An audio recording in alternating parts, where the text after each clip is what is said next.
Hello, hello, hello.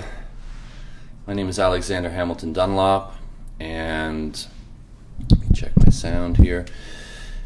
This is a weekly wisdom call.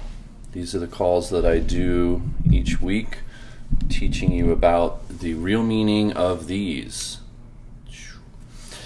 The quote-unquote ordinary deck of playing cards. Not so ordinary. Hidden in plain sight, just behind the veil of consciousness, so that you would think it's one thing and not realize that it's something else. It's like a black ops, psyops, propaganda mission to get us all to think it's one thing and then get mentally attached to that thing that we were taught that it is.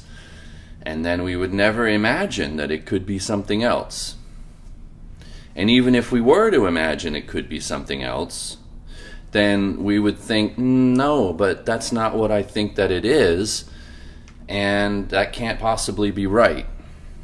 We get so attached to our thoughts, as Buddha pointed out, that once we have our thoughts, we stay with those thoughts, and those thoughts recur and repeat. It's why the Jesuits started so many schools. They knew that once you get the mind to think in certain patterns, then you've got him for life. Right? Give me the kid and I'll have him for life. And this is the problem with our regurgitating thought patterns that we get stuck into. We're not able to see the truth of what is, even when it's staring us in the face. This book of, hey Stephen, this book of sacred geometry, this unbound book of sacred knowledge that was hidden in plain sight because it was being persecuted. And to hide it in plain sight is the best place to hide anything. But now it's time for this sacred knowledge to emerge again, to come back to our consciousness, starting in the year 2012, as was prophesied from long ago. Now, there's 52 symbols in this book. There are 52 weeks in the year. Hi, Natalia. So each of these symbols represents a week in the year. And we are in the 49th week of the year. Is that right? Oh my goodness, I forgot my math. Hi, Natalia. Last week was the 9 of Spades, is that right? Does anyone remember? I'm having a moment here, an absent-minded professor's moment. Let me just think here for a moment. Yeah, we're at the 10 of Spades week. My partner Vicky is laughing at me in the background as I'm trying to remember. But it was the 9 of Spades last week, right? I believe so. Yeah, okay. All right, shake it off. Shake it off. So that means that this one is the symbol, because this is the 49th card in the deck, the 49th symbol. And the 10 of Spades is abundance of consciousness. That's the simple definition of it. The spade is an acorn, and the acorn is a symbol of the pineal gland. Belief, imagination, visualization, what we're imaging. And this acorn is a symbol of the fact that this is a keyhole, this is a projector, and we are, through our inner eye, through the eye of consciousness, we are projecting our entire reality.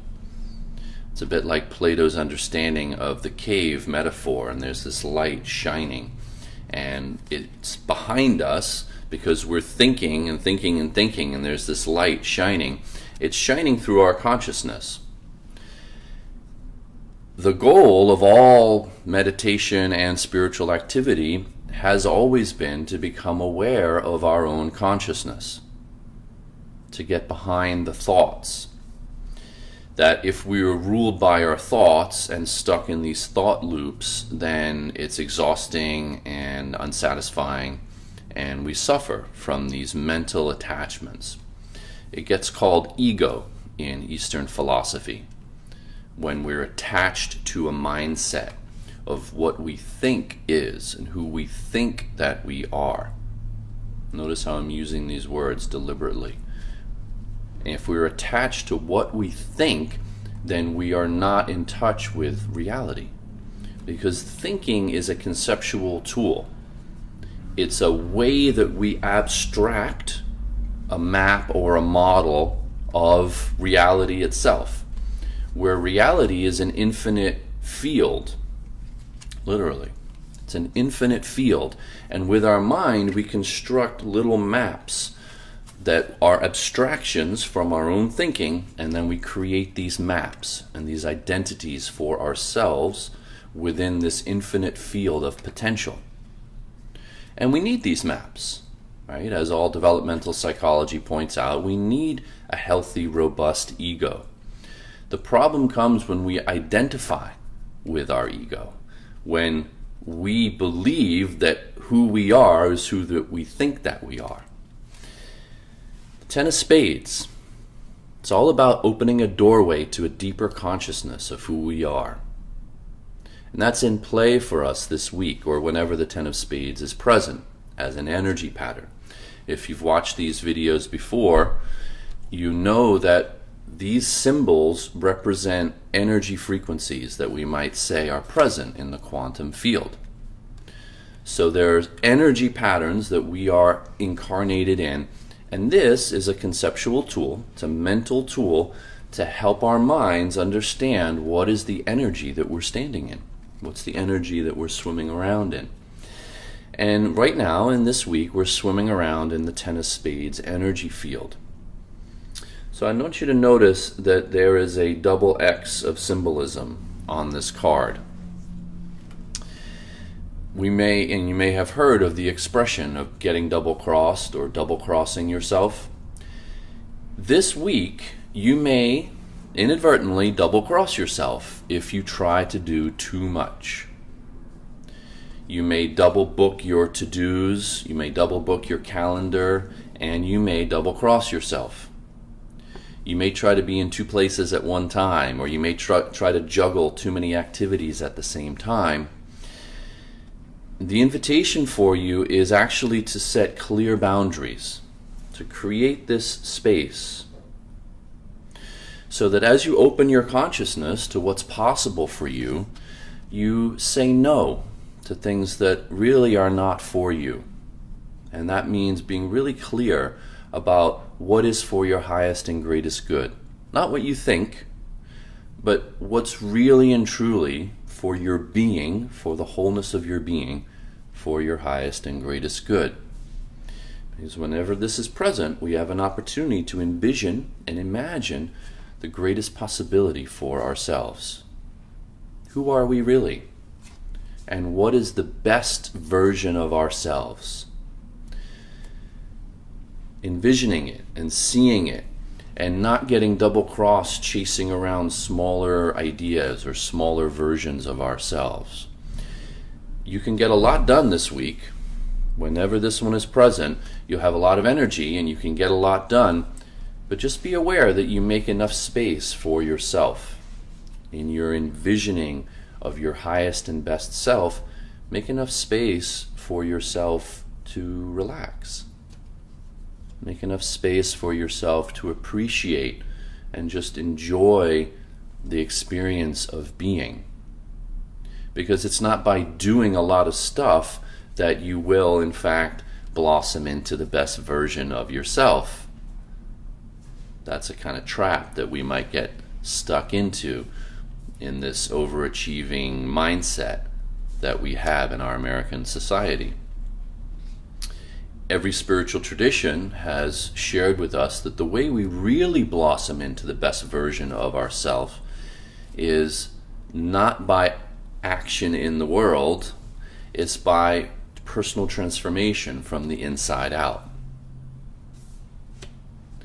In the Eastern way of saying it, it's a detachment from all the machinery of life and being truly present with who we are. In the Western way of saying it, it's being in the world but not of the world, which is the same idea of not being attached to the machinery and the mechanisms that operate all around us in our socioeconomic structure. But being detached, having a presence within ourselves. And it's symbolized in this card, this symbolic pattern, this hexagonal structure, finding this empty space within and setting up those clear boundaries around you to say yes when you mean yes and no when you mean no, not just because it's an obligation or a duty. In other words, don't get caught up in the machinery and the mechanisms of your life where you feel like you ought to do it or you should do it or you can't really say no. But learning how to set clear boundaries as a way to honor yourself, to be authentic, to be true to who you really are. That's what's really present whenever this Ten of Spades energy is in our field, as it is during this week. Connecting to the deep truth of who you are, the shining light of consciousness that you are, that is behind and before any thinking that you do. And in fact, it's the energy that gives rise to your ability to think at all. It's the seed that's first planted, that from this seed blossoms everything that we are. So this suit of spades is the symbol of the fact that we ourselves are a holy trinity. We are not just a mind, but we're also a heart and a body. We're all three in one that starts in this tiny seed of who we imagine ourselves to be. So let's get that part right. Let's start on good soil, pun intended. Let's plant this seed in a beautiful way so that the seed doesn't get scattered. And the way to plant this seed in a good way is to begin from a place of stillness, of imagining who you are in the stillness of your being, without anything to do, without necessities or obligations. And then from there, from the stillness of your being, then from that consciousness, moving into the activities of your everyday life and performing and operating in your life from a place of inner stillness and inner quiet, so that there is a detachment, so to speak, so that you are in the activities of your life but not consumed by the activities of your life, so that there is a dimension and a depth of you that transcends all the things that you do in your day-to-day experience. That's what's in play, and that's what's asked of us, and that's how we find our greatest satisfaction and fulfillment in life, when we access this depth of consciousness that is behind and before and prior to any thinking or doing or activity in our lives. If we don't find this stillness and depth within, then what happens is we may get lost in the illusion of this day-to-day activity, and we may get swept up in this energy and this mechanism, this motion, and that's when we get lost and get double-crossed. If we're not in the stillness of our own shining consciousness, then we get trapped in the illusion, in the rat race, keeping up with the Joneses. All these metaphors that we know, that we talk about, of the ways in which we get stuck in the struggle and in the striving, in the constant, incessant motion of life.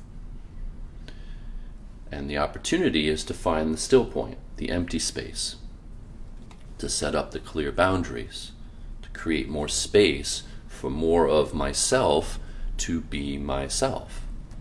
That who I am transcends anything I may do. That who I am transcends anything I may think. That who I am transcends anything I may feel. Who I am is much deeper, richer, broader, and wider than any manifestation of who I am, any thought pattern, any activity. And so we want to connect to that deeper reality for ourselves, because who you are is the same I am consciousness. That's who you are. And this is what Jesus was trying to communicate when he said, I am the way, the truth, and the life. But it's a bit of an awkward grammatical construct to say, I am is the way and the truth and the life. Right? But that's it. The I am, that's the way and the truth and the life. So I encourage you in your own way, as best as you can, through a meditation practice you may have, or spiritual practice you may have, to access your own I am consciousness. I am. You may even just repeat that as a mantra. I am. And sit with that and be with that. Let those words resonate and ripple through your whole being. I am. Because that is the way and the truth and the life, to operate with the I am consciousness. And this is what's available to us and accessible to us when this Ten of Spades is present. So we have an opportunity, like a doorway is open for us to make it a little bit easier to tap into that awareness whenever this one is here. So, be in that meditation this week as you move through your day-to-day activities, and just repeat to yourself silently, I am. I am. I am. And as always, I invite you to live your life like it's your favorite game to play.